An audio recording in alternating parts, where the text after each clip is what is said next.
Nah, anak-anak hebat, saat ini kakak akan menjelaskan materi mengenai makhluk hidup dan benda mati di sekitar kita.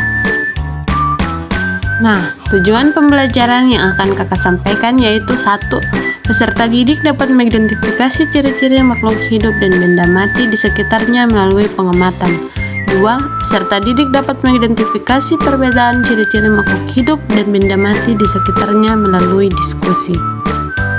Nah, saatnya mengamati. Amatilah gambar di bawah ini dengan saksama. Dapatkah kamu menyebutkan apa yang kamu lihat di gambar ini? Nah, anak-anak hebat, saatnya berdiskusi. Dari apa yang kamu lihat di gambar ini, manakah yang termasuk makhluk hidup? Manakah yang termasuk benda mati? Nah, anak-anak hebat, saatnya kita menjelajah. Ayo berkeliling di sekitar area sekolah. Gunakan panca indera untuk mengamati sekitarmu. Gambarlah makhluk hidup yang kamu temui di sekitarmu. Nah, anak-anak hebat, apa saja yang termasuk makhluk hidup? Manusia, hewan, dan tumbuhan adalah contoh dari makhluk hidup. Nah, anak-anak hebat, bagaimana sih ciri-ciri makhluk hidup? Yang ke-1, bernapas. Makhluk hidup memerlukan udara untuk hidup.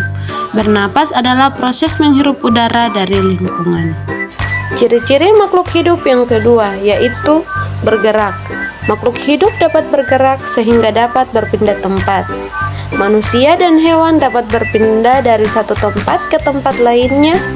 Tumbuhan juga dapat bergerak, namun pergerakannya terbatas. Ciri-ciri makhluk hidup yang ketiga yaitu tumbuh. Makhluk hidup tumbuh seiring bertambahnya usia. Makhluk hidup tumbuh dari kecil menjadi besar.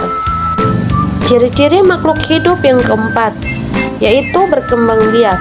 Makhluk hidup berkembang biak untuk menghasilkan keturunan dan melestarikan jenisnya. Ciri-ciri makhluk hidup yang kelima yaitu membutuhkan makanan dan air. Makhluk hidup memerlukan makanan dan air sebagai sumber energi. Ciri-ciri makhluk hidup yang keenam yaitu peka terhadap rangsangan.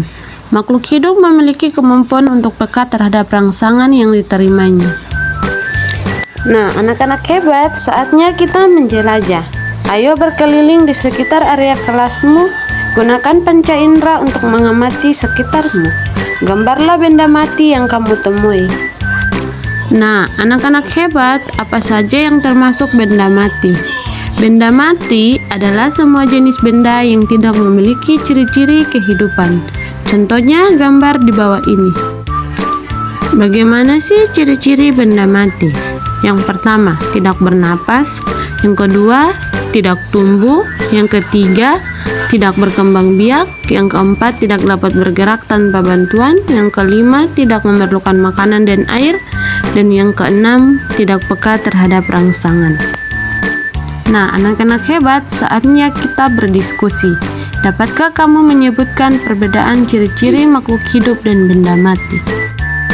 Nah, anak-anak hebat, apa perbedaan ciri-ciri makhluk hidup dan benda mati?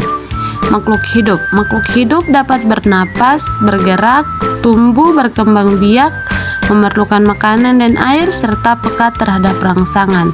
Sedangkan benda mati tidak dapat bernapas, tidak dapat bergerak tanpa bantuan, tidak dapat tumbuh, tidak dapat berkembang biak, dan tidak memerlukan makanan dan air, serta tidak peka terhadap rangsangan. Terima kasih anak-anak hebat telah menonton video ini. Semoga bermanfaat buat kalian semua. Bye-bye.